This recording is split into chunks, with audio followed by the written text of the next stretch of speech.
Buenos días a todos. Una vez más agradecemos a Dios por la oportunidad de poder compartir la palabra con ustedes. Gracias de verdad por estar conectados. Es nuestro deseo ser de bendición y edificación a sus vidas cada día.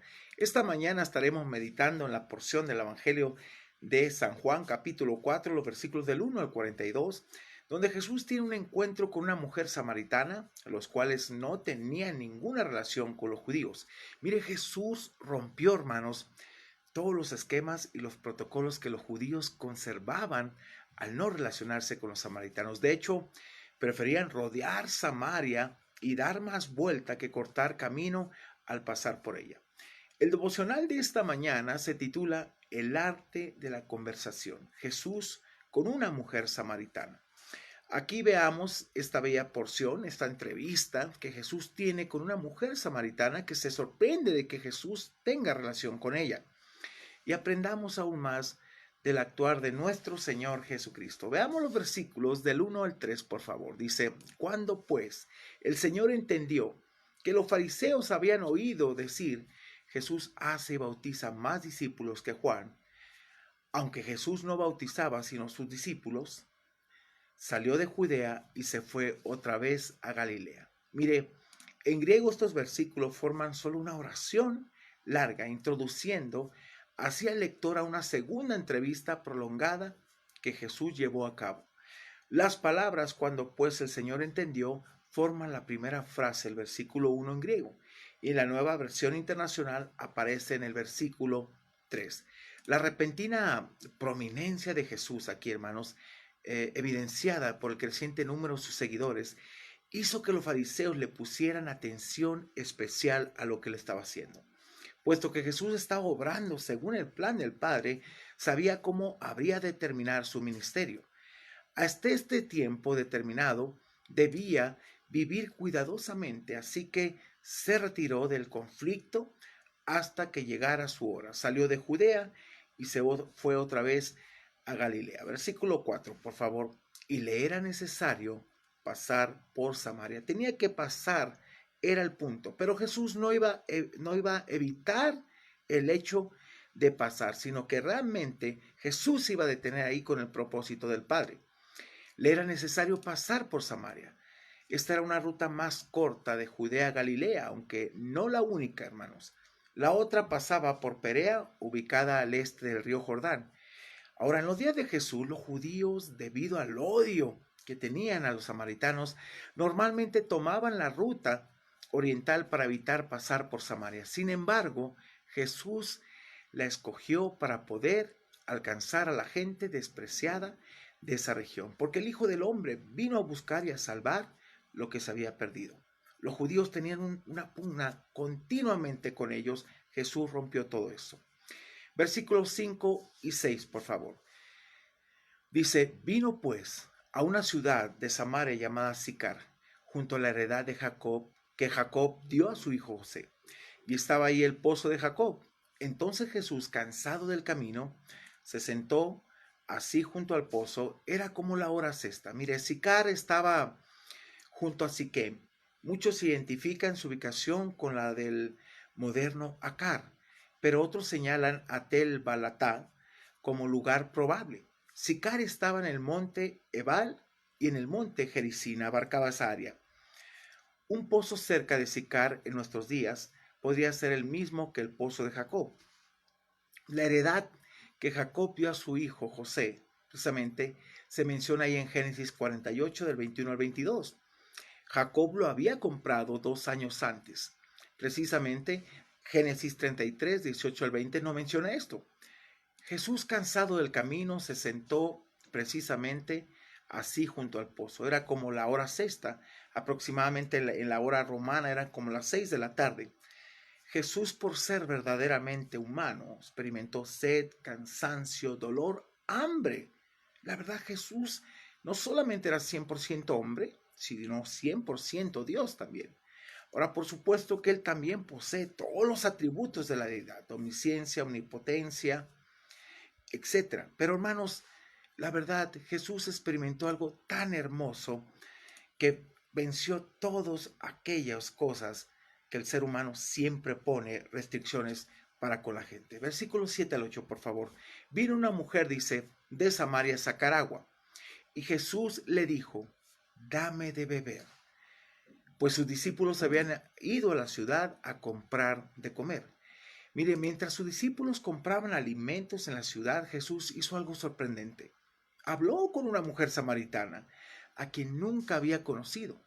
Ella era de la región de Samaria, no de la ciudad, que llevaba el mismo nombre. Por supuesto que se quedó atónita al escuchar a un judío pedirle de beber, hermanos. Es interesante. Mire, los prejuicios normales de ese tiempo prohibían la conversación pública entre hombres y mujeres, entre judíos y samaritanos, y especialmente entre extranjeros. Un rabino judío prefería, fíjese, pasar sed que violar estas normas de buena conducta. Versículo 9, por favor. Dice aquí, la mujer samaritana le dijo, ¿cómo tú, siendo judío? Ve la pregunta que hace ella. Me pides a mí de beber, que soy mujer samaritana, porque judíos y samaritanos no se tratan entre sí. Sorprendida y curiosa, la mujer no podía entender cómo él se atrevía a pedirle de beber, ya que los judíos y samaritanos no se trataban. Existe una traducción alterna para la frase griega que contiene la palabra synrontai, asociar o usar juntos. Los judíos no usaban, por ejemplo, los platos que han usado los samaritanos. No lo usaban para nada, precisamente cuando iban en camino a comer o algo. Esta traducción puede ser precisamente muy bien ser la correcta en este aspecto. Vean lo que decía. Una ley rabínica del año 66 después de Cristo decía que las mujeres samaritanas menstruaban de continuo y que por lo tanto eran inmundas. De aquí que un judío que bebiera de la vasija de una mujer samaritana quedaría ceremonialmente inmundo. Era tanto el prejuicio que tenían que se inventaban cosas y que no era correcto. Es interesante cómo ponen a veces la ley del hombre o los pensamientos del hombre más alto que la ley del Señor. Versículo 10, por favor. Respondió Jesús y le dijo, si conocieras el don de Dios y quién es el que te dice, dame de beber, tú le pedirías y él te daría agua viva. Habiendo captado aquí su atención y estimulado su curiosidad, Jesús le dijo una frase enigmática para hacerla pensar. Es como si le hubiera dicho, tu asombro sería infinitamente mayor si supieras quién soy realmente. Tú, no yo, estarías pidiendo. Tres cosas le habrían motivado a pensar. Primero, ¿quién es Él, hermanos? Segundo, ¿cuál es el don de Dios? Y tercero, ¿qué es agua viva? El agua viva es un cierto sentido, el agua, el movimiento, pero en otro sentido es el Espíritu Santo. Versículo 11 y 12, por favor. La mujer dice aquí, la mujer le dijo, Señor, ¿no tienes con qué sacarla? Y el pozo es hondo. ¿De dónde pues tienes el agua viva? ¿Acaso eres tú mayor que nuestro padre Jacob, que nos dio este pozo, del cual bebieron él, sus hijos y sus ganados? Ella malinterpretó la frase agua viva, fíjense aquí, pensando solo en el agua del pozo. Puesto que el pozo de Jacob era tan hondo, ¿cómo podía Jesús sacar agua viva? En la actualidad, los arqueólogos identifican el pozo como uno de los más profundos de Palestina. ¿Acaso eres tú mayor que nuestro padre Jacob?, preguntó ella. En griego esta palabra espera una respuesta negativa. Ella no podía concebir que él fuera más grande que Jacob. Su declaración, nuestro padre Jacob, es interesante porque los judíos proclamaban que Jacob era el fundador de su nación. Ese pozo era de gran tradición, pero ella se preguntaba, ¿qué tiene este extranjero? Veamos los versículos 13 y 14, por favor. Respondiendo Jesús le dijo, cualquiera que bebiere de este agua volverá a tener sed. Mas el que bebiere del agua que yo le daré no tendrá sed jamás, sino que el agua que yo le daré será en él una fuente de agua que salte para vida eterna. Jesús comenzó a descorrer el velo de la verdad por medio de otra frase enigmática. Esta agua del pozo de Jacob podía satisfacer solo la sed corporal durante algún tiempo, hermanos. Pero el agua que Jesús da es satisfacción continuamente a las necesidades y deseos. Además, el que bebiere de su agua viva tendrá dentro de él una fuente de agua que da vida. Esta fuente interior contrasta con el agua del pozo. ¿Por qué? Porque requería trabajo duro para obtenerla. Jesús hablaba del Espíritu que trae salvación a la persona que cree y que a través de él ofrece salvación. Esta mañana a usted le van a quedar claro muchos pasajes que explicamos a través de esto. ¿Por qué? Porque es necesario entender lo que Jesús hizo aquí con esta mujer, cómo Jesús la confronta a la realidad de su vida. Versículo 15, por favor. La mujer le dijo: Señor, dame de esa agua para que no tenga yo sed ni venga aquí a sacarla. Prácticamente que no tenga esfuerzo, no venga a forzarme cada día. Ella no había entendido. La mujer no podía entender esta frase oscura debido a su pecado, hermanos, y materialismo. Todo lo que pudo entender era que si tuviera una fuente no tendría sed y que no tendría que trabajar tanto. Versículo 16 al 18, por favor. Jesús le dijo, ve, llama a tu marido y ven acá. Vea cómo Jesús le cambia las cosas. Capta la atención de ella. En el versículo 17 respondió la mujer y dijo, no tengo marido. Jesús le dijo, bien has dicho, no tengo marido. Porque 5 maridos has tenido y el que ahora tienes no es tu marido.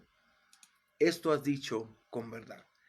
Puesto que ella no podía recibir su verdad, porque esto se tiene que entender espiritualmente, ella todavía no había tenido esa vida, esa regeneración, Jesús trató el problema básico que había en ella.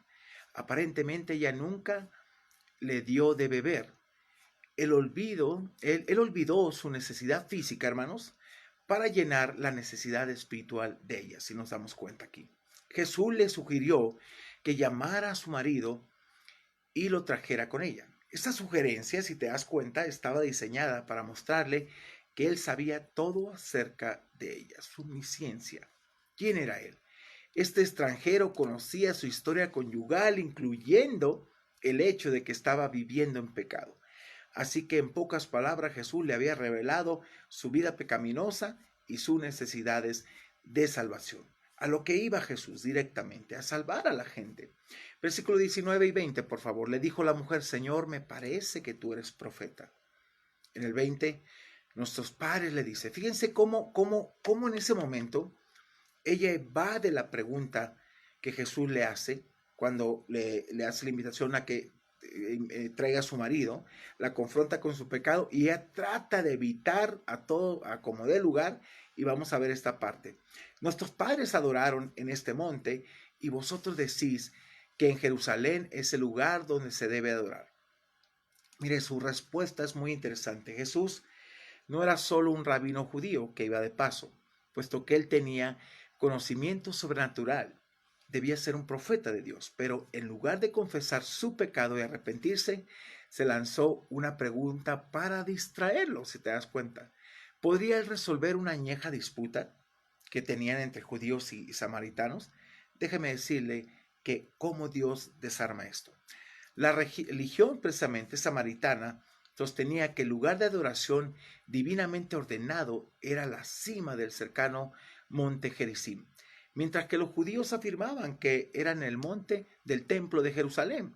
¿Quién tenía la razón en esta controversia? Bueno, veamos versículo 21, por favor. Jesús le dijo, mujer, créeme que la hora viene cuando ni en este monte ni en Jerusalén adoraréis al Padre. La frase la hora viene, ¿sí?, con referencia también al versículo 23, se refiere a la inminente muerte de Jesús, que inauguraría precisamente una nueva etapa de adoración en la economía de Dios. En la era de la iglesia, debido a la obra del Espíritu, la adoración ya no se centra en los templos, como aquellos que se encuentran sobre el monte Gerizim y el monte Sión. Ya no, sino que se centraría en la persona de Jesús, la adoración plena. Versículo 22, por favor. Vosotros adoráis, fíjense lo que le dice aquí el Señor, adoráis lo que no sabéis. Nosotros adoramos lo que sabemos. Y le dice la razón, porque la salvación viene de los judíos. Dios escogió a este pueblo para traer la salvación a las naciones, y no solamente a los judíos, sino para que también compartieran. Jesús fue firme en su declaración de los asuntos en cuestión. La religión samaritana estaba confundida y en un error, hermanos. Vosotros adoráis lo que no sabéis. Ellos no eran el instrumento para la salvación de la humanidad, fueron los judíos. Israel era la nación escogida por Dios para tener grandes privilegios. Cuando Jesús dijo la salvación viene de los judíos, no quiso decir que todos los judíos eran salvos, ni que fueran especialmente piadosos. Ya lo vemos que no, puesto que crucificaron al Señor. La salvación viene de los judíos en el sentido que está disponible a través de Jesús, que nació de la simiente de Abraham. Versículo 23, por favor.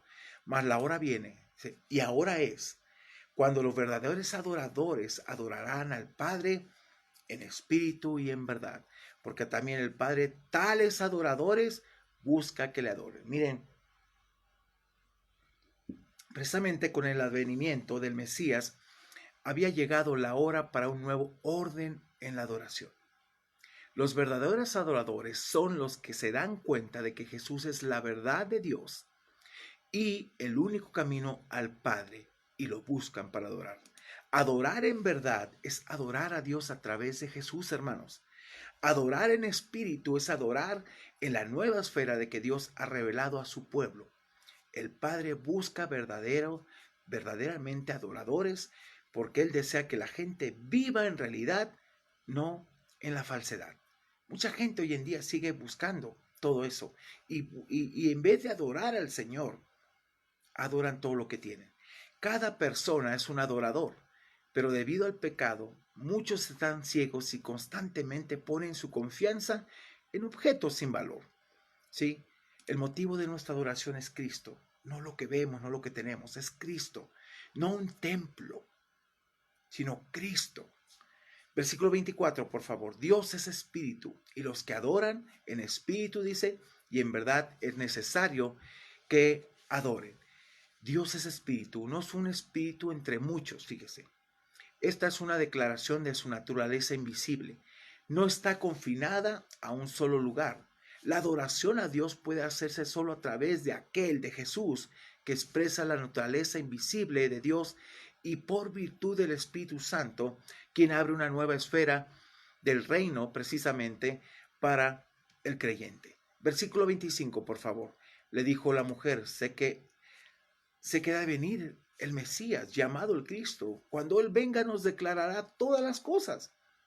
Mire, los samaritanos esperaban que viniera un líder mesiánico, pero no pensaban que fuera un rey ungido de la línea davídica, puesto que ellos rechazaron todo el Antiguo Testamento excepto el Pentateuco, basados precisamente en Deuteronomio 18 del 15 al 18. Esperaban un personaje como Moisés que resolvería todos sus problemas. Entonces la mujer samaritana entendió parte de lo que Jesús dijo.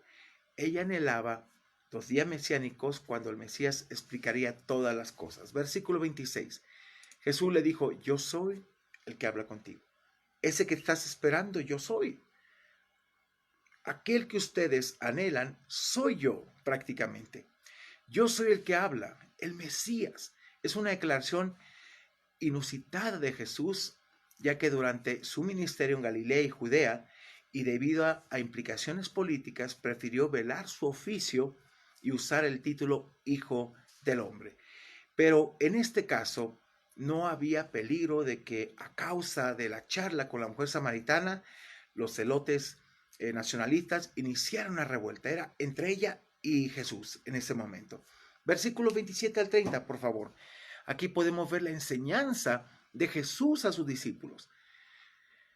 Y le dice, en esto vinieron sus discípulos y se maravillaron de que hablaba con una mujer. Sin embargo, ninguno dijo, ¿qué preguntas o qué hablas con ella? Versículo 28. Entonces la mujer dejó su cántaro y se fue a la ciudad y dijo a los hombres, venid, ved, un hombre que me ha dicho todo cuanto he hecho. Fue confrontada la realidad. ¿No será este el Cristo? Entonces salieron de la ciudad y vinieron a él. trajo varias gente con ella. La mujer, emocionada por la declaración de Jesús, que Jesús había hecho aquí acerca de sí mismo, y a causa de la llegada de los discípulos partió y se fue a la ciudad. En medio del pozo que sentía, del gozo, perdón, que sentía por lo que había descubierto, olvidó su cántaro, lo dejó ahí, la verdad que ni le importó a lo que iba. Estaba más emocionada con las palabras que Jesús le había dado.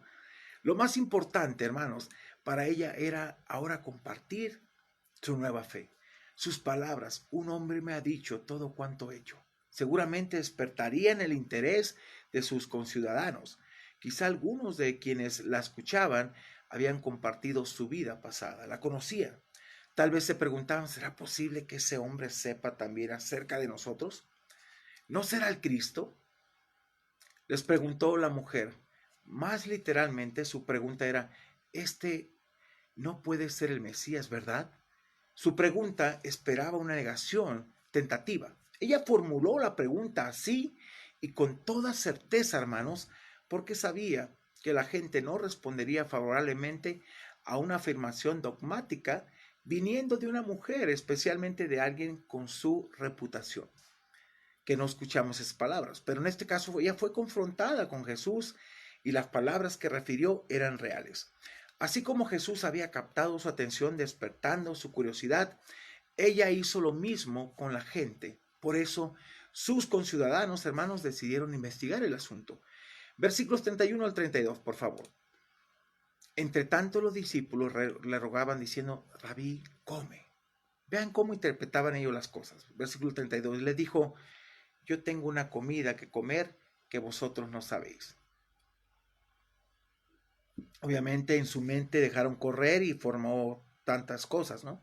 Cuando los discípulos hablaron con Jesús se dieron cuenta de que algo había pasado. Ellos le ofrecieron comida, pero les dio una enseñanza: yo tengo una comida que comer que ustedes no sabéis. Fue otra declaración enigmática de Jesús. Versículos, por favor, 33 y 34. Entonces los discípulos decían unos a otros, luego sacaban deducciones: ¿le habrá traído alguien de comer? Jesús les dijo: mi comida es que haga la voluntad del que me envió y que acabe su obra. La confusión de los discípulos preparó el terreno para que se explicara su declaración, ya que como de costumbre los discípulos solo pensaban en lo material.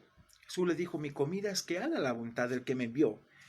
Esto no significa que Jesús no tuviera necesidad de comida física, sino que su gran pasión, hermanos, y esto tiene que ser también para nosotros, y deseo era hacer la voluntad de Dios. Él sabía que el hombre no solo vivirá de pan, sino de todo lo que salga de la boca de Jehová. Deuteronomio 8:3. Ahora, su prioridad era espiritual, no material.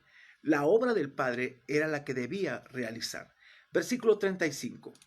Dice: ¿no decís vosotros, aún faltan 4 meses para que llegue la siega?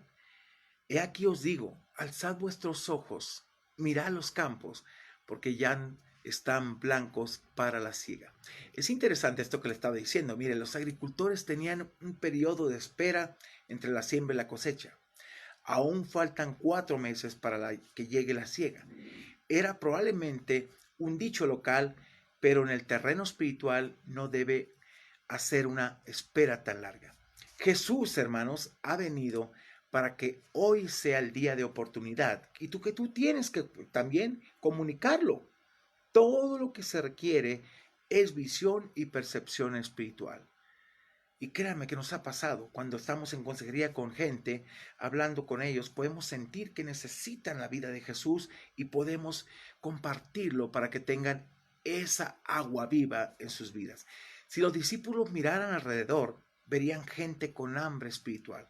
Los samaritanos, vestidos, por ejemplo, con ropajes blancos y viniendo a la ciudad, ahí en el versículo 30, pudieron verse como un campo de trigo blanco, listo para la siega, es lo que Jesús estaba ilustrando ahí. Versículos 36 al 38, por favor. Dice aquí: y el que siega recibe el salario y recoge fruto para vida eterna, para que el que siembra goce juntamente con el que siega. Porque en esto es verdadero el dicho: uno es el que siembra y otro es el que siega. Yo os he enviado a cegar lo que vosotros no labrasteis. Otros labraron y vosotros, dice, habéis entrado en sus labores. Siendo segadores, los discípulos tenían eh, la gran recompensa y privilegio de llevar a la gente a la fe en Cristo. Otros ya habían realizado el trabajo de sembrar. Quizá esto se refiere al ministerio de los profetas del Antiguo Testamento o el ministerio de la preparación de Juan el Bautista. Ambos trabajadores, tanto el que siembra como el que ciega, obtienen su pago, hermanos. Los segadores recogen fruto para vida eterna. Esto es, los discípulos de Jesús estaban involucrados en ministrar a otros y entrar en un asunto de vida o de muerte. Ahora, en el versículo 39 podemos ver el arrepentimiento de los samaritanos. Por favor, ponga atención. Versículo 39. Y muchos de los samaritanos de aquella ciudad creyeron en él por la palabra de la mujer que daba testimonio diciendo, me dijo todo lo que he hecho. Qué importante es reconocer al Señor y comunicar aquellas cosas que nos pide. El pequeño avivamiento entre los samaritanos es notable, debido a que ya se había mencionado tanto el tema de rechazo natural por parte de Israel, como la nota de un ministerio más amplio aquí. En cierta forma, hermanos, el testimonio de la mujer no era necesario. Yo no recibo testimonio de un hombre alguno, pero sí fue efectivo, fíjense. Una indicación de la deidad de Jesús es que Él sabe todo lo que hay dentro de una persona y conoce los detalles de su vida y los va a revelar. Esa parte es importante. Yo decía ayer que cuando invitaba a algunos amigos a la iglesia, muchas ocasiones me reclamaban, me decían, oye, es que ¿por qué le hablaste al pastor de mí? Yo decía, pues yo no he hablado, ni tú me has contado cosas, pero es el Espíritu Santo obrando y dando vida a las personas para que se den cuenta su situación delante de Dios. Versículo 40 y 41, por favor. Entonces vinieron los samaritanos a él y le rogaron que se quedase con ellos, y se quedó allí 2 días. Jesús no hacía excepción de personas. Versículo 41, y se creyeron mucho más por la palabra de él. Ahora más gente se convirtió y se convenció de lo que decía esta mujer. El testimonio de la mujer condujo a los samaritanos a una confrontación personal con Jesús. Se quedó con ellos todavía 2 días. La palabra quedó, viene un término griego, meno, morar, permanecer, es uno de los términos teológicos favoritos de Juan. Y creyeron muchos más por la palabra de él.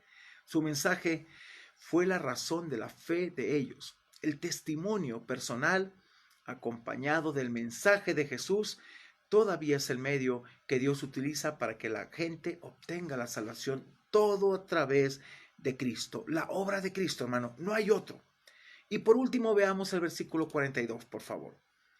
Y decían a la mujer, ya no creemos solamente por tu dicho, porque nosotros mismos hemos oído y sabemos que verdaderamente este es el Salvador del mundo, el Cristo. ¡Qué privilegio! Ese mundo rechazado, los samaritanos reconociendo la grandeza de Dios en la vida de Jesús.